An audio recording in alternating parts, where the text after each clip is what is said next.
Today's passage is the story of how the father of our faith first came to own a piece of land. The father of our faith, Abraham, received many promises from God. The promises can be broadly divided into two categories. One is descendants, and the other is land. However, neither of these was fulfilled smoothly. Regarding descendants, Abraham barely obtained one son at the age of 100. He was promised descendants as countless as the sand and the stars in the sky, but in reality, he only got one son at 100 years old. The same was true for the land. Abraham lived his entire life as a sojourner. When there was a famine, he had to live the life of a wanderer, fleeing to Egypt or Gerar. He could not own land and settle in one place.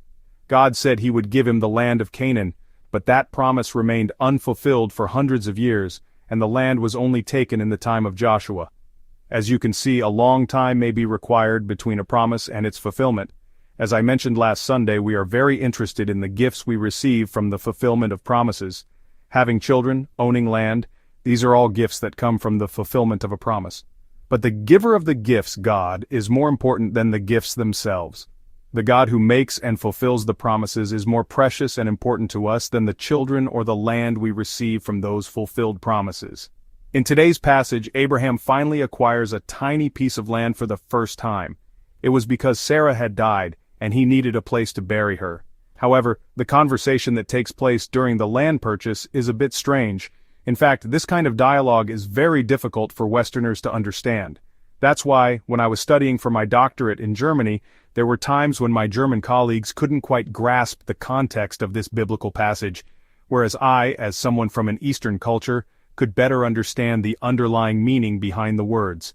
Westerners, when they hear the word no, simply take it as a refusal. There's no other room for interpretation. But people from the East are a bit different.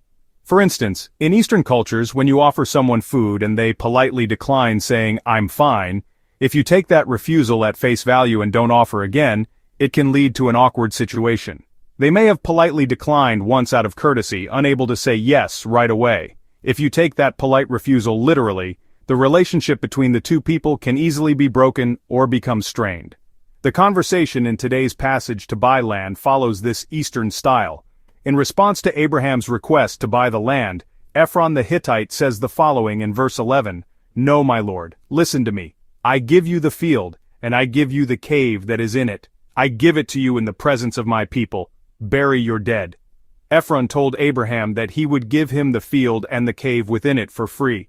Upon hearing this, Abraham does not snatch it up. He says he will pay the proper price for the field. Let's read verse 13 together. It says, "Listen to me if you will. I will pay the price of the field. Accept it from me so I can bury my dead there." Abraham refuses to receive it for free. He says he will pay the price. In human affairs, a free gift is often not truly free. If he were to accept the field for free and use it as a burial site, there would always be the possibility of other demands arising later when issues came up. Abraham tries not to leave even the slightest pretext for something to be held against him later. In short, he does not want to live in debt to anyone. In response to Abraham's request, Ephron gives an ambiguous answer. In verse 15 he says, "Listen to me, my lord. The land is worth 400 shekels of silver, but what is that between you and me? Bury your dead." He states the land's price is 400 shekels of silver, but then adds that the money is no issue. He is saying two contradictory things. If it were truly no issue, he could have just given it without mentioning a price, but Ephron specified, "This land is worth 400 shekels of silver." This was a very steep price. While we cannot make a direct one-to-one comparison, in Jeremiah 32, there is a scene where Jeremiah buys a field. He buys one field for 17 shekels of silver. From this we can infer that 400 shekels of silver was an absurdly high price. This can be interpreted in two ways. One is that he named a high price because he didn't want to sell. The other is that he might have been trying to rip off a foreigner. In the end, the cave of Machpelah and its field are traded at that price. We can surmise that Ephron the Hittite was not acting out of goodwill but likely had improper intentions. In any case, Abraham purchases the field at that price. The question is, why didn't he bargain? Abraham probably knew it was an unreasonable price, but he does not try to haggle or lower the price. The reason was likely his desire not to be indebted. He knew that getting entangled in a land issue and not being able to exercise his proper rights could lead to a messy relationship. Even if it seems fine now, problems could arise later, creating an ambiguous relationship.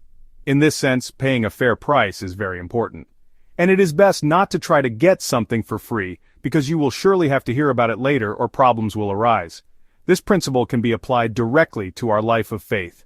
Faith doesn't just appear out of nowhere. It is almost never the case that faith develops without paying any price. The rare instance of a sudden leap in faith is either an exception, or God often demands a price afterward. For faith to grow and mature, time and constant effort are needed. It is essential to pay a fair price. So what is the price we must pay for our faith to grow? The fair price we must pay for our faith to grow is a heart that is willing to suffer loss. The terms fair price and suffering loss may seem contradictory and at odds with each other, but for a Christian, the fair price for the growth of faith is to willingly suffer loss for the Lord and willingly accept disadvantage for the Lord.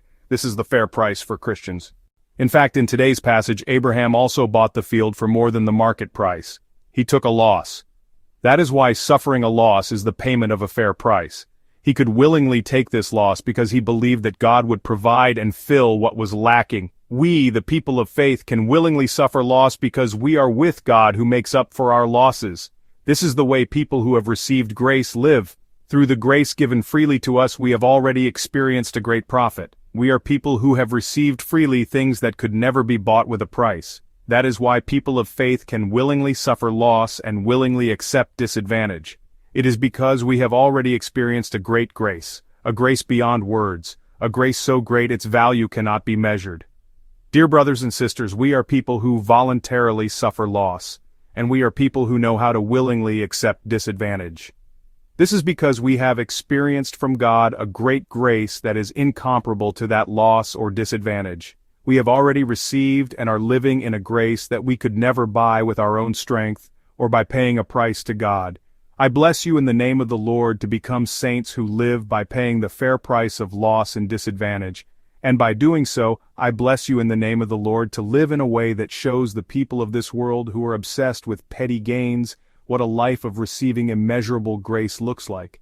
In the entirety of Genesis 23, the phrase, the land of Canaan, appears twice. To those who live differently from the people of the world, willingly suffering loss and joyfully accepting disadvantage, God gives not just the cave of Machpelah, but the entire land as a gift. God is already preparing to give the entire land of Canaan as a gift. As people who have experienced great grace, may we not be fixated on the small profits of this world, but willingly suffer loss, voluntarily accept disadvantage, and live today, revealing the grace of God. I bless you in the name of the Lord.